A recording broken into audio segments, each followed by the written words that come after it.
নমস্কার শ্রোতা বন্ধু, গল্পের গন্ধে চ্যানেলে সকলকে স্বাগত।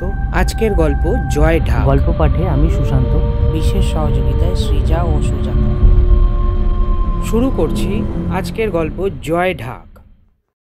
আমরা 8 বন্ধু। আমি তনু, এছাড়া হাবুল, নেপাল, কালু, পটলা, তপা, শ্যামল আর কমল। এদের মধ্যে শ্যামল আর কমল 2 খুড়তুতো ভাই। এগুলি সবই আমাদের ডাক নাম।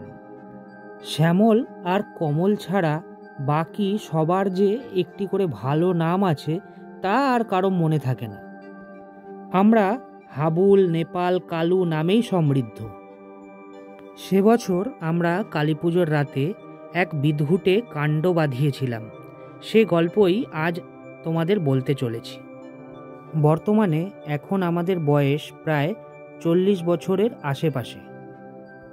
বেশ কয়েক বছর হলো হাবুল ছাড়া আর কেউ কাছাকাছি পাড়ায় এখন থাকে না। সবাই নিজের নিজের কর্মক্ষেত্র অনুযায়ী বাসস্থান বদলে ফেলেছে। একমাত্র হাবুলের সঙ্গেই আমার পাড়ায় যা একটু দেখা সাক্ষাৎ হয়। এই রকম একদিন সকালে বাজার করতে গিয়ে হাবুলের সঙ্গে দেখা হওয়াতে একসঙ্গে বাজার থেকে কেনাকাটা করে হেঁটে বাড়ি ফিরছি। হঠাৎ হাবুল বলল, চল আজ একটু 5 মিনিট বেশি হেঁটে দেবুদের পাড়া দিয়ে গল্প করতে করতে বাড়ি ফিরবো। আমি মনে মনে ভাবলাম, বন্ধুদের সঙ্গে খুব একটা দেখাও হয় না, আর হাতে বিশেষ একটা কাজও নেই। তাই ওর সঙ্গে হাঁটতে হাঁটতে দেবুদের পাড়ায় ঢুকে পড়লাম। হাবুলের সঙ্গে নানান কথা বলতে বলতে যখন দেবুদের বাড়ির সামনে চলে এসেছি, তখন আমরা দুজনেই দেখলাম দেবুদের বাড়ির কালী মন্দিরের সামনে সেই জয় ঢাক এখনও দড়ি দিয়ে দেয়ালে টাঙানো আছে। হাবুল আমাকে দেখিয়ে মনে করিয়ে দিল, ওই দেখ সেই জয় ঢাক, বলেই খ্যাঁ খ্যাঁ করে হাসতে শুরু করলো। ব্যাপারখানা আমিও ভালো করে চোখ পাকিয়ে কিছু সময় ধরে দেখলাম। একে একে যখন সব মনে পড়লো তখন আমিও হ্যাঁ হ্যাঁ করে হাসতে শুরু করলাম। মনে পড়ে গেল সেই সব দিনগুলোর কথা। মুহূর্তে আমরা প্রায় 22-23 বছর আগে ঘটে যাওয়া স্মৃতির আনন্দে উন্মত্ত হয়ে পড়লাম। আমরা তখন 16 কি 17 বছরের। সে দিন ছিল কালী পুজোর রাত। তখন প্রায় রাত 1টা বাজে। আমাদের পাড়ায় জোর পুজো চলছে।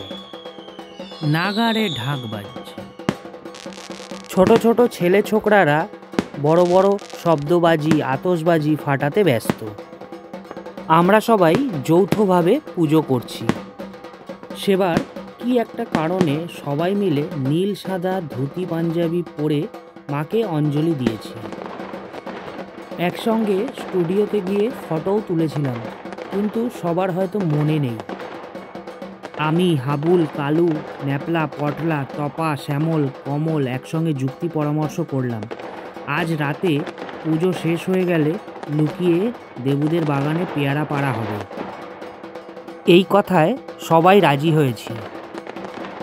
দেবুদের বাড়িতেও আজ পুজো হচ্ছে। স্বভাবতই আজ তারা বাগানের দিকে খুব একটা খেয়াল করবে না। রাত 2:30 নাগাদ আমাদের পূজা শেষ হলো। কথা মতো কাজ।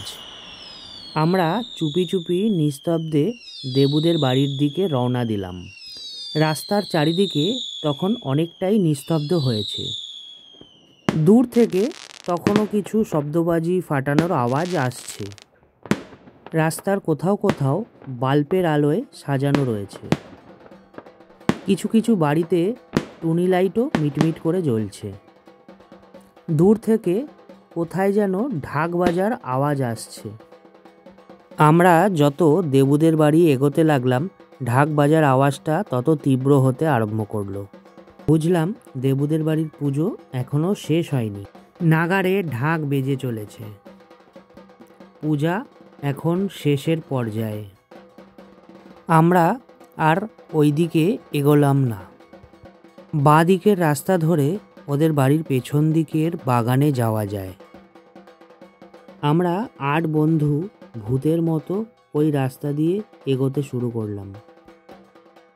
বাগানের কাছাকাছি এসে অর্ধেক মানুষ উঁচু পাঁচিল ডিঙিয়ে ওদের পেয়ারা বাগানে আমরা 8 জন একে একে নিস্তব্ধে ঢুকে পড়লাম, যেন এক আস্ত ডাকাত দল।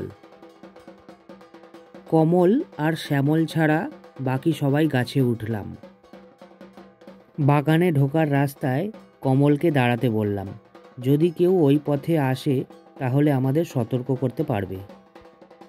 আর শ্যামলকে গাছের নিচে পড়ে যাওয়া পেয়ারা কুড়িয়ে এক জায়গায় রাখতে বললাম। প্রথমে সবাই যে যার মতন পকেট ভর্তি করে নিতে আরম্ভ করলো। তারপর কেউ কেউ পেয়ারা গাছ থেকে পেড়ে নিচে ছুঁড়ে ফেলতে আরম্ভ করলো। আবার কেউ কেউ হাতে হাতে পেয়ারা খেতে আরম্ভ করলো।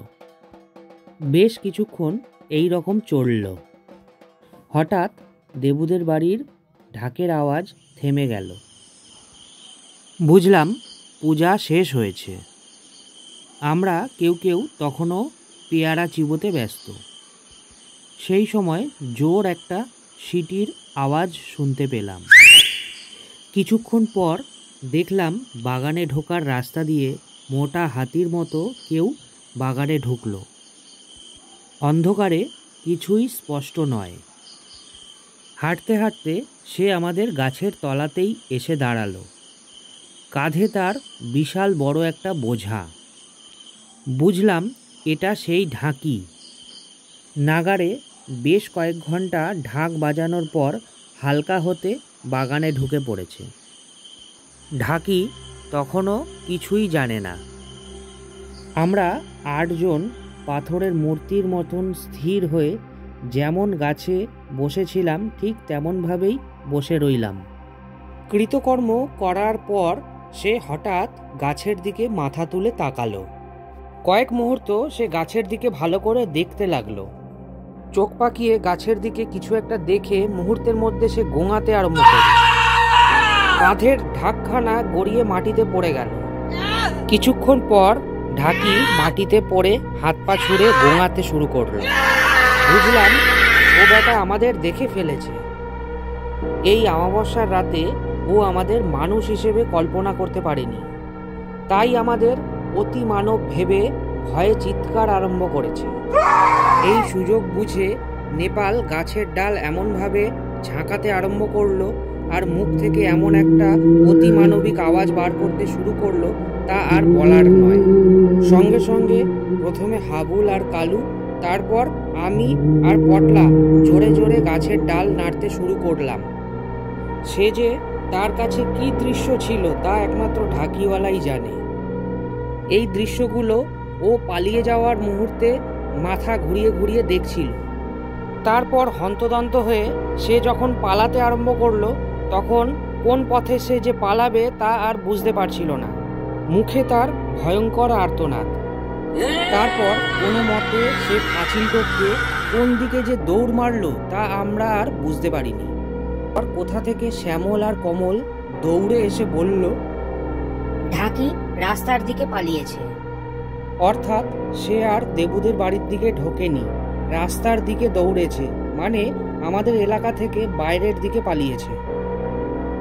আমরা চটজলদি পেয়ারাগুলো একটা ভাঙা ঝুড়িতে তুলে নিয়ে নিজের এলাকায় ফিরে এলাম।